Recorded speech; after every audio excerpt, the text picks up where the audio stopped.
Great. Hi, Facebook. Hi, Instagram. Just logging in about 5 minutes early to make sure everything's working.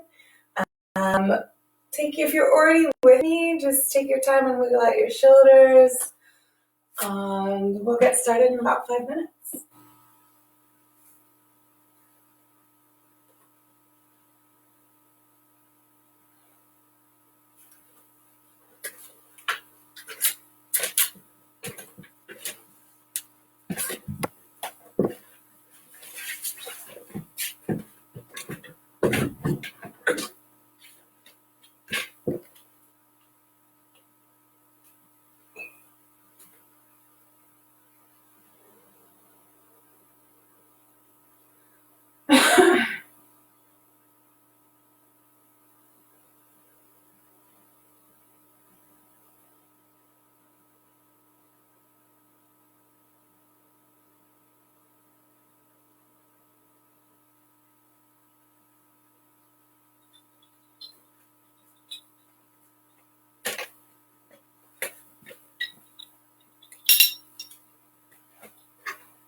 Okay. Hi, everyone that's already with us. I'm miles away from the devices, so I can't check any messages. But if you PM me after class with any questions or anything you'd like to see for next Saturday, I'd be more than happy to oblige, and I'll get back to you.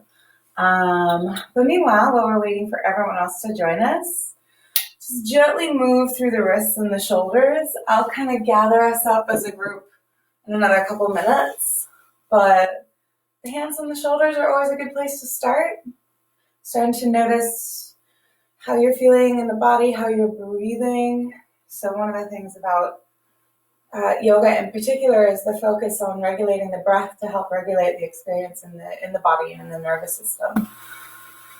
So just starting to connect with your breath and move gently. And then I'll gather us up in another couple minutes.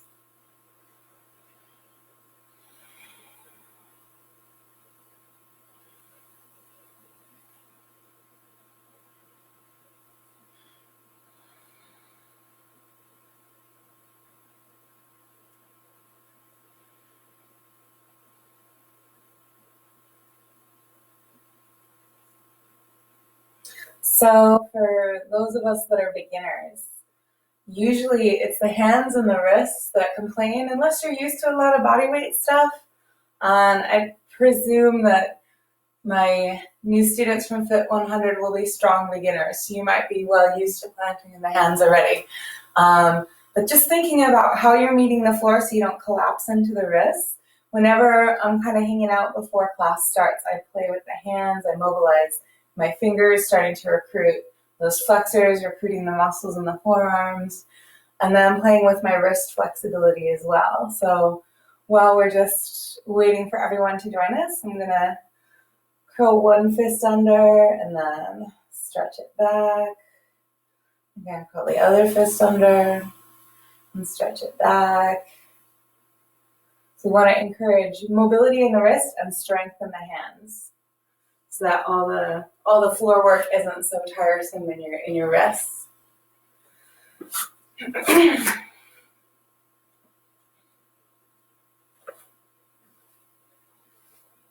And we're just kind of playing with the hands at first, being creative. You can sit however you want. I happen to be sitting on my knees. You can come up to all fours if sitting on your heels isn't so nice.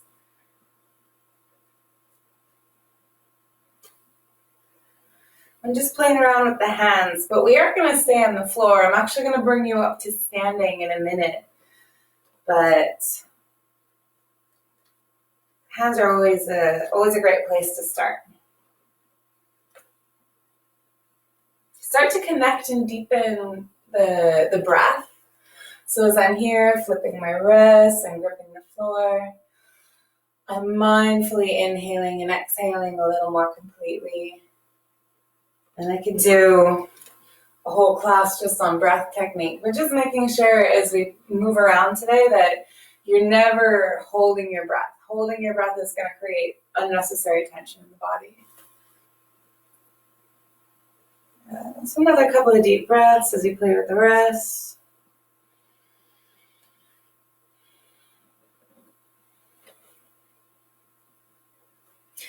And I'm going to bring you guys up to standing, so you can just come up to standing however you like.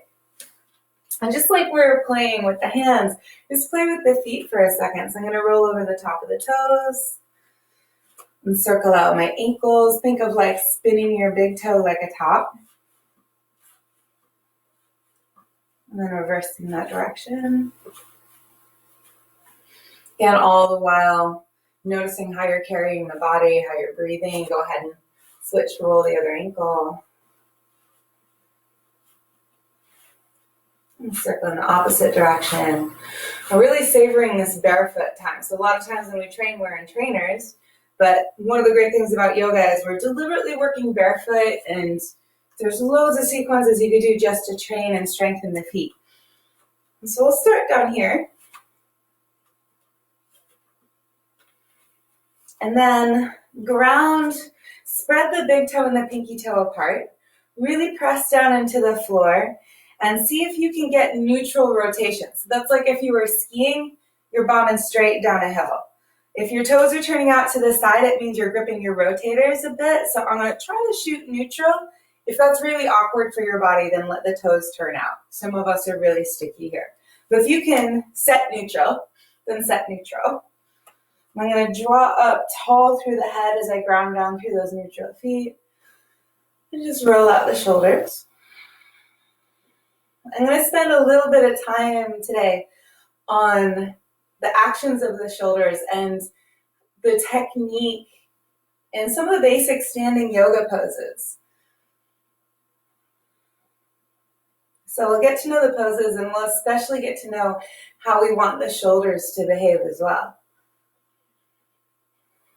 And since we're all kind of spending a little more time indoors, sitting around a little more than usual, most of our shoulders are doing a bit more of this than usual. So they're internally rotating and protracting. That's a generalization, but I'm doing more internal rotation and protracting than usual.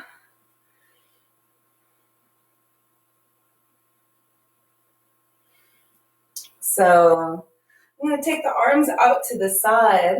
Don't worry about rotation yet, but just really capital T across the room and lean to one side and then the other, like you're being pulled in a game of tug of war. You can let the spine kind of lean with that conversation as well. Really spark the fingers out, like you're trying to reach through the wall. And notice from head to toe how that plays through your structure. So the change in the stability in the hips, the change in the way you're breathing, the change in the way you're holding the spine, the activation in the shoulders.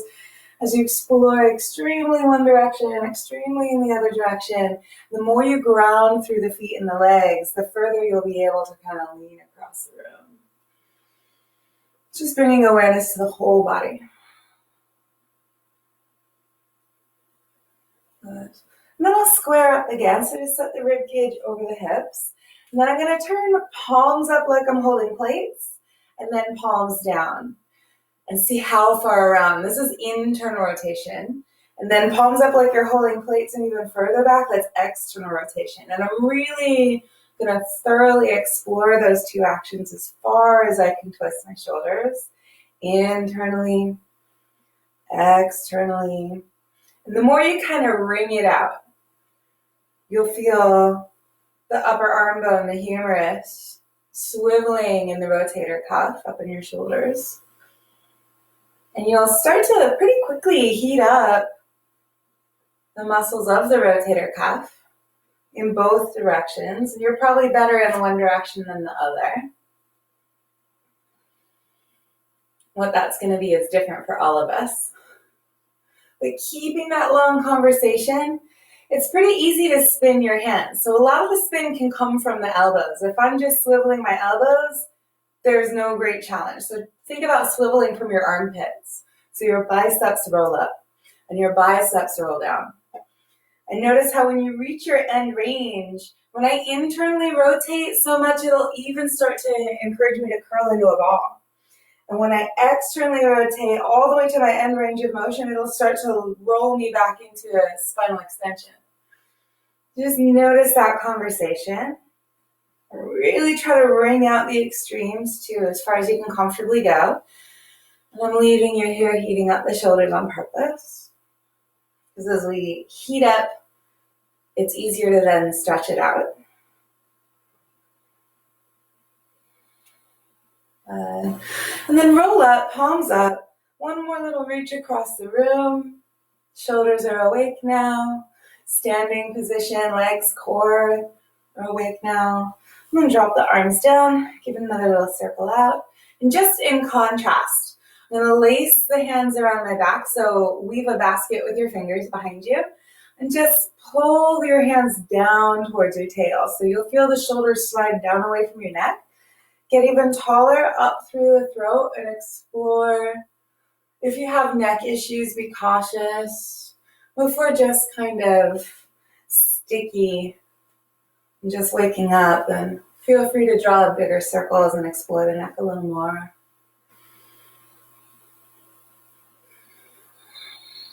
Good. I'll take one more breath here.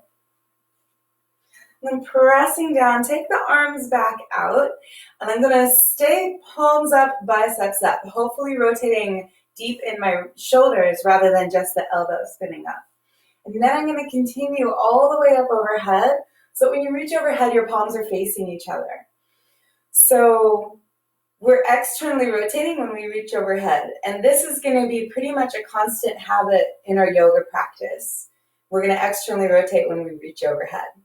And then when bring your hands back down, when you reach below and behind, you're going to internally rotate. So I'm going to turn my palms down and kind of swim back behind, and I'm looking to internally rotate. So it's like my thumbs are trying to meet each other behind me. Take the arms back out, consciously externally rotate, palms and biceps up as you swim overhead. And then as you start to reach back behind, I'm going to turn palms down. Thumbs start to meet each other as you reach back behind. Maybe your thumbs actually touch each other. Maybe not, but it's that squeeze back. Good. And just play with that a couple more times. So I'm kind of teaching my shoulders to internally rotate when I reach down and externally rotate when I reach overhead. And the reason why I want that is it sets a lot more space in my shoulders. And we could do the opposite just to experience what we're avoiding. So if you reach out, if you internally rotate and reach up, I can't even take my arms all the way up. My shoulders, my skeleton's blocking me. So you got to consciously swivel it all the way around, biceps open, palms open so you can reach. I'm going to stay extended up in the air here for a second and just start to lift and drop on my toes. So my palms are facing each other, consciously spreading the shoulders as I get taller. Deep breath through the rib cage as I play with the feet.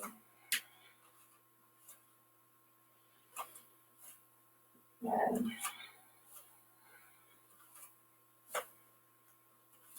then I'm going to stay up on the tippy toes. Try to stay really solid on your big toe joint. If you keep dropping, then you keep dropping. We're just waking up our barefoot skills. Balancing on the big toe and the second toe especially. You'll notice if you roll out to your pinky, you'll probably wind up on the floor. So the pinky toe is more of a stabilizer than a solid anchor point. So shoulders starting to wake up, core waking up. I'm going to keep this spark, keep reaching up. Drop your heels back down, so flat footprint, but keep reaching up like you're pulling against a TRX. Yeah, you have a sense of sinking back into the hips, and yet your arms are super long. Imagine someone's pulling your arms back up to the ceiling as you sit against that line. Check and make sure your knees and your toes are doing the same thing. So if you have to turn out, go ahead and turn out. If you can work neutral, that's better, but not required. 3, 2, 1. Keep the knees bent and just melt down over that squat. And feel free to loop and wiggle and massage the shoulders. Nod your head yes, shake your head no. Feel the spine wiggle out. Play with the legs. There's no rules that say you have to forward fold with straight legs. That may or may not be possible for your hamstrings. And just kind of pokey it out. Lower the space to breathe.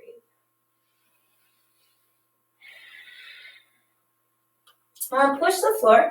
Peel back up. And notice how I'm at the middle of my mat. So if you're at the top of the back of your mat, kind of stand middle so that you can heel toe out to a pretty generous stance. And I'm going to turn my knees and my toes, they're just at an easy V, like 11 o'clock and 1 o'clock. Then I'm going to start to drop altitude a little bit, just seesaw from side to side, pick up one set of toes and then the other. Do a silly little dance. Just start to drop into the legs a little bit. Just check that you're happy with your ankles, knees, and hips, that they're all in agreement. I'm going to lift right up through the back of the throat, nice long neck. And I'm going to reach out. My palms are down. I'm just neutral. If I was going to take my arms overhead, I would start to swivel. I'm just neutral. Palms down. Reach across the room a little bit and start to sink into horse stance, as I call it in martial arts. In yoga, we call it goddess. So whichever name you prefer. But knees and toes in agreement as you sink down. And just heat up the legs for a second. And make sure you're not holding your breath. And see, can you inch down another inch a little bit? And you can even kind of shift from side to side and play and question what the legs are doing. If you're really using all your resources, it's easy to overuse the top of the thigh, so make sure you're digging the heels. Use the back of the leg as well.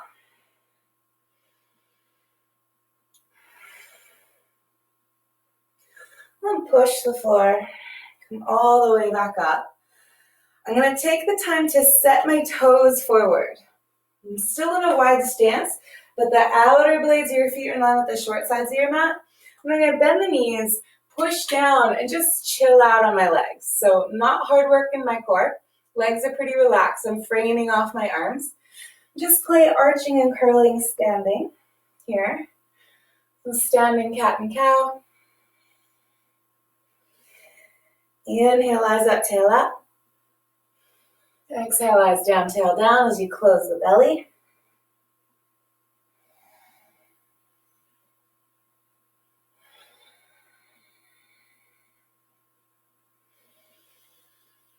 Good. And then just kind of hang out neutral in the spine. Your spine's nice and long. I'm going to dip one shoulder. My elbows are popped out and I'm really resting on my arms. So this is not hard work in the thighs. It should be a nice long decompression in the spine as you twist. Come back up and switch. I'm going to drop the other shoulder. Just wringing out that long neutral. Gentle little corkscrew through the spine as the hips hang back. And come back to center. So first wide-legged forward fold. I'm not worried about straight legs. Make sure that your hands can be on the ground first. Then comfortably drop the spine. Feel the postural muscles down your back lengthen out a little bit. Then maybe if you can straighten the legs, that's a bonus. But if straightening your legs pulls your hands off the floor, then don't bother. Keep the knees bent, melt the spine, and just play with those rubber bands down the back of your legs. You will be getting a great hamstring stretch, whether it looks like straight legs or bent legs. But keep your spine safe and make sure that your hands and your head are dripping towards the floor. And feel free to move around and reconnect with the breath. And then slowly find your way up, whether you come up flat like a deadlift or you evolve up through the spine. Take a clear choice. Good. And we're going to keep this wide stance. My right leg is going to turn out the top of my mat. I'm going to bend and straighten that leg a couple times. Again, making sure that my knees and my toes are in agreement. And then I'm going to spread out my stance. Everyone is a little different. The measuring stick is that your knee is over your heel. And then if you can eke your back leg back, great. Some of us might be a little shallower here, so the back leg can do its thing, but your knee is over your heel. And I'm going to fly out. Again, for now, I'm just neutral. Find that little tug of war across the room. This is Warrior 3. And for now, remind the shoulders that they're going wide and they're not climbing up into your jaw. Because so often, or this is Warrior 2, excuse me. Often Warrior 2 can look like this. Unless I remind the shoulders to drop down and reach out across the room. And we'll take one more breath here, making sure that your knee is nice and stacked. Then I'm going to bend the elbow, I'm going to lean forward, rest on the thigh, and as I take my back arm out, here's up to the sky, here's that swivel. So I'm going to swivel like I'm rotating a light bulb in the socket so that I can see my palm and I can see my bicep. And maybe you feel that adjustment deep in the armpit, deep in the rotator cuff. And if you have the range of motion, you can take it all the way overhead. So now you have a long rubber band from your back heel out those fingertips. But just really check the rotation in that reaching shoulder. It should be that your palm is facing the floor. Or if you're up here, that your palm is visible. Yeah. If your palm is rotating towards the sky, you're internally rotating, you're going to be scrunching into your neck. It's not half as nice. Not half as beneficial. So if you know how to deepen side angle, be my guest. But today I'm just going to stay here. Even just level 1, extended side angle stretch. There's so much here. Back foot plugging in, getting this proper swivel through the shoulders so you can get a long reach. Good. And then take that same arm. Now I'm going to internally rotate. So I'm consciously swiveling around the other way so I can wrap that arm around my back and squeeze the shoulder back, and maybe this will help you lean back a little bit. Raise the head towards the ceiling. Try to get a great view of the ceiling as you lean back, retracting that left shoulder. Good. And then push through that leg. I know it's nicely warmed up. We did that on purpose. We'll stretch it out. I'm going to turn those toes in. So bring your right foot back in. Left knee turns down the other end of your mat. Just bend and straighten. Make sure you're happy with the mechanics through ankle, knee, and hip. And then however broad your stance is, you're going to set it up. Knee over the heel. If you can spread your stance, great. If that's enough or you got to shorten, no problem. I'm going to set. Just fly neutral shoulders across the room. Sparky fingers across the room. The more conscious we are of our rotations in our shoulders, the more we can align the rib cage and take pressure off the neck and maybe even soften any grip in the jaw or the muscles of the face. And just breathe here in Warrior 2. Keeping this shape in the legs, leaning into side angle stretch, coming out of Warrior 2. I'm going to bend the elbow, lean forward, rest on that thigh, and as I take this arm up, I'm consciously rotating the light bulb, really swiveling deep in the rotator cuff. I want to see my bicep. I want to see the palm of my hand, then reaching over. The more I deeply adjust that swivel right from the head of the humerus, the longer I can reach. Big, continuous rubber band from your back heel plugging in to those flying fingers pulling in the opposite line. Sinking into the hips. Coming back to the breath.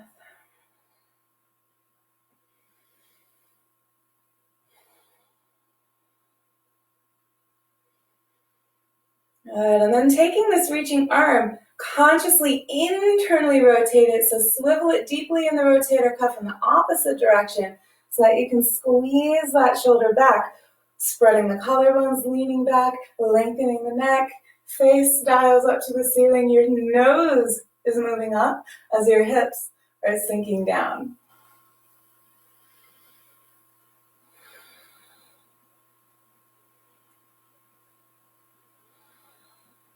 And then release, come on back up to standing. We've stayed standing for a while.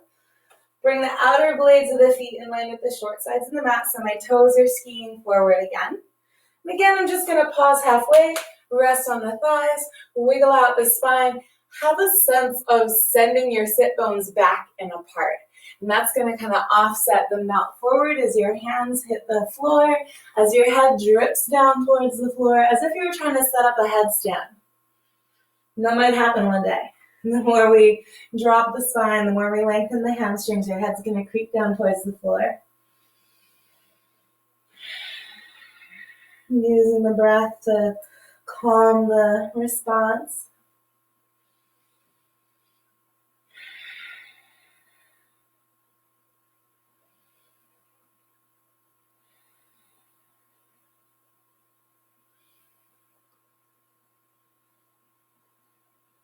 And then gently roll it up. Heel toe the feet back into neutral. And I'm going to come down to the floor. But the way we're going to get there, come towards the back of your mat. We haven't done one downward dog yet, so we got to at least do one downward dog. So you're going to ground the neutral feet. Swivel palms up, biceps up. Really dramatize this action.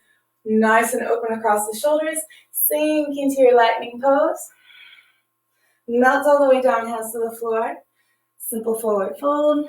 And from here, just animal walk your hands out to downward dog. Pushing the floor away. Still the same.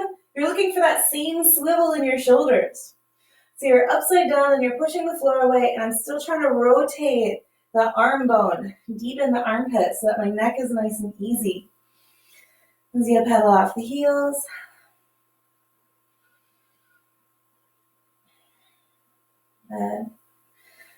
And gently drop to all fours.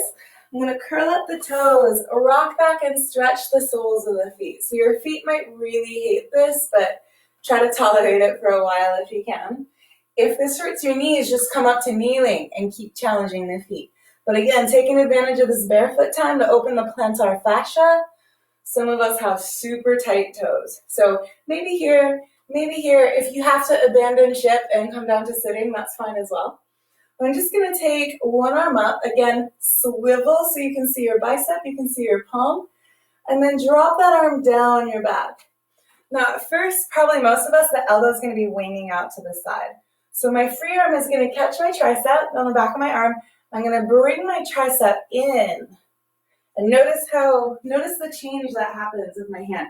So when I grab my tricep, my hand moves away from midline, and then I'm going to lift that up. So it's like I'm trying to unplug my shoulder. So I'm still manually helping that external rotation as I open this line here through serratus, heads of the triceps. You're twisting like you're opening a water tap, rotating that hand away from your spine, maybe reaching a little further back. Some of you that are really open, if you can lace the hands around behind your back, great. But if that's still not there, I'm just going to keep twisting the water tap and just reaching that arm further back. By now, if your feet have given up, if you need to switch your sitting position, no problem. Let's take a couple more breaths here.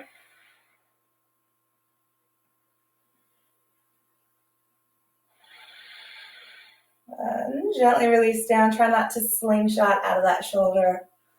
And we'll switch sides. So as I take this arm up, I'm going to swivel palms up, bicep out as I reach and drop it down. And probably notice how your hand might be over here. I'm going to take my free hand, catch my tricep, rotate the arm, lift my shoulder like I'm trying to unplug my shoulder, and help that hand behind you move away from the spine. So it drifts wide towards, like it's trying to grab its shoulder blade. And your adjusting hand is lifting the shoulder and rotating the shoulder. And those of you that can bind the fingers behind you, go for it. But most of us are just kind of working here to get this line nice and open.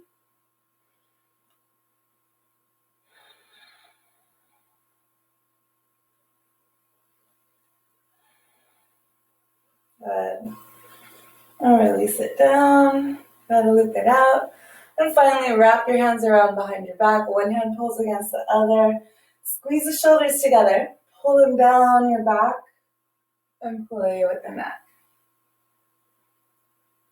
Yeah, so we were up in the shoulders quite a lot, and we're going to take advantage of that as we start to settle down and coordinate that with the hips a little bit. So we still have a couple of minutes. I'm going to come down to all fours and gently roll legs, belly, ribs to the floor. And since the shoulders are nice and awake, hopefully this creates a little more availability in the spine. So I'm in Sphinx. Notice how my elbows are under my shoulders. If I'm way back here and my shoulders are up on my jaw, bring your elbows forward. Think Egyptian cat, Sphinx pose. I'm going to push down. I'm going to claw my heart forward. So the more awake the shoulders, the more we'll be able to peel the rib cage open like you're opening a folding fan. Yeah. right here. So bringing our attention back down to the legs, I'm just going to take one leg, doesn't matter which one. I'm going to hamstring curl it a couple times, which should be pretty available. And then maybe I'm going to bend that knee, and I'm going to try to get the knee off the floor. So this makes you use that glute. Notice how the long leg is probably pushing into the floor to help you roll up. So don't cheat, don't use the long leg. The long leg's asleep. So I'm trying to lift the knee with that leg's own body weight, which makes you wake up the backside a little bit. Meanwhile, I'm checking to make sure my shoulders aren't slouching up into my ears. And then just switch sides. So I'm going to hamstring curl the other leg. I'm still clawing the floor, keeping nice action up through the shoulders and the ribs. And then I'm going to bend this knee and just try to boost that knee a little bit. This is surprisingly tough unless we train the glutes quite a lot. If the knee doesn't leave the ground, that's okay. Try not to use the long leg. Check that your long leg is relaxed so that leg is picking itself up with its own musculature.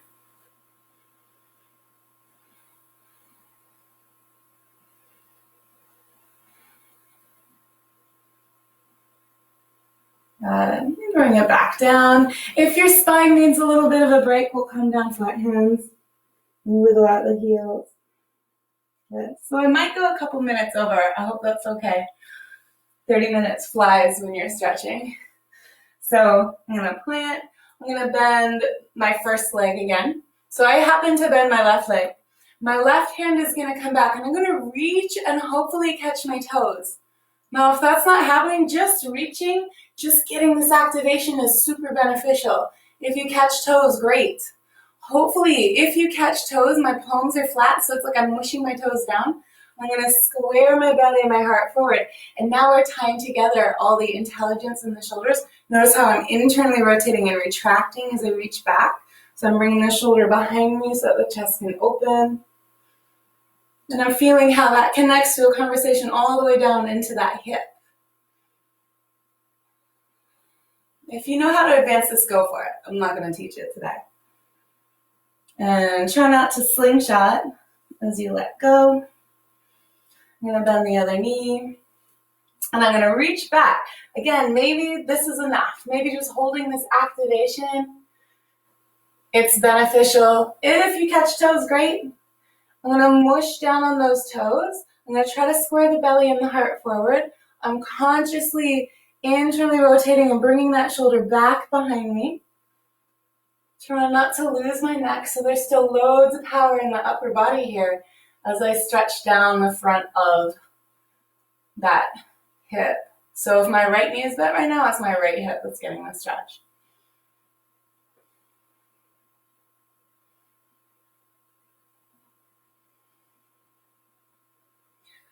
Gently let go. Flatten out the hands, rest your forehead on flat hands. Let the feet go a little bit wide so like your heels can feel the edges of your mat. Just tick-tock your heels. Rock the hips out from side to side. Take some big belly breaths. Inhale down into the core. Feel that massage your spine from the inside out. You're using that inhale to spread up into your back.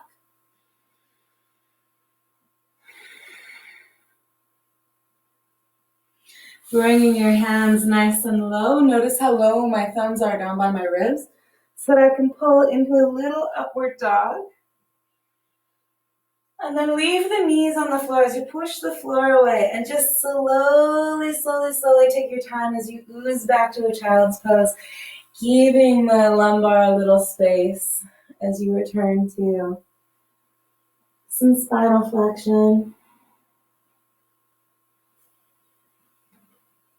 Again, nice, deep, easy belly breaths. Not only helping the spinal muscles relax after those extensions, but also cueing to the nervous system to slow down, helping the heart rate to slow, helping the body to cool. If you feel inspired to keep practicing, please do. You can turn off the video and keep exploring. Hopefully you feel inspired. If you're ready to take a few moments of stillness with me, then you're either going to rest melting on the floor, or you can take a seated meditation if you're used to meditating. So if you want to sit here, if you want to rest on the floor, both are good, whatever feels natural for you. Wherever you are, hopefully the eyes float closed, but if they don't, you're not really worried about what you're looking at. And we'll just close practice together, taking 5 nice, deep, slow breaths. Just feeling the effect of your practice, noticing the way the breath is slowing and the heart rate is slowing. Giving the body a chance to really remember any insights, any reprogramming of the shoulders or the spine, or something you learned about the way you move today.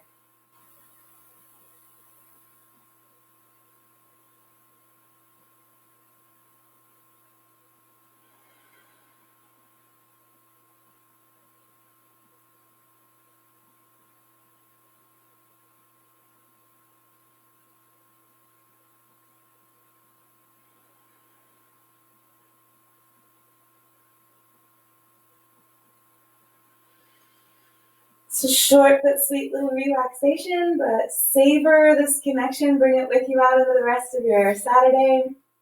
Inhale, reach out. Exhale. If you're on the floor, give yourself a little hug as you roll on up. And we'll close practice sitting. Bringing hands to center. Thanks so much for joining me this morning. Again, let me know if you have any questions or anything you want to see for next week. Namaste. See you soon, guys. Bye.